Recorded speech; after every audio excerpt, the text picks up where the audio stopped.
aujourd'hui, nous allons apprendre à lire l'heure. Pour commencer, nous allons regarder comment est faite une pendule. Donc sur la pendule, on voit des points assez gros. Donc ces points s'appellent des graduations. Ces graduations sont numérotées de 1 à 12 et nous serviront à indiquer le nombre d'heures.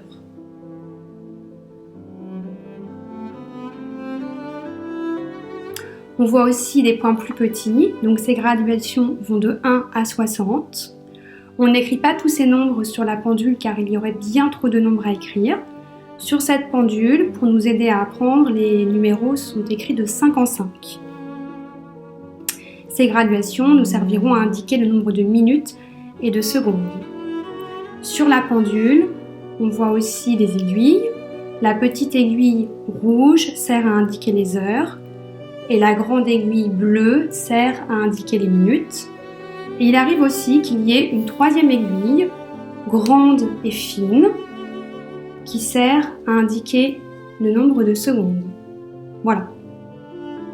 Alors en CP, nous allons lire des heures exactes ou entières.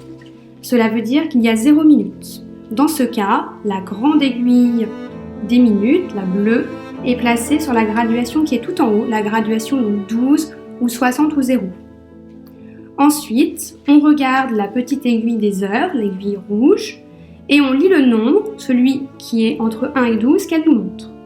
Alors là, ici par exemple, on voit que la petite aiguille des minutes nous indique 4, donc on peut dire qu'il est 4 heures. Et 0 minutes, on dit il est 4 heures. Et on l'écrit, donc 4, avec un H, 4 heures. Voilà, donc on va faire avancer un petit peu les aiguilles pour indiquer notre heure.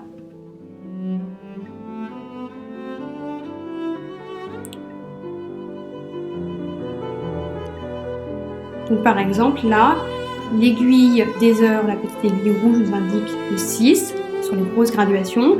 L'aiguille des minutes est toujours sur le 12 ou le 0 ou le 60 tout en haut, donc il est 6 heures.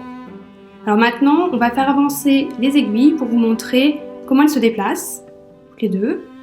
Voilà, donc on voit qu'elles se déplacent toutes les deux et toujours surtout dans le même sens.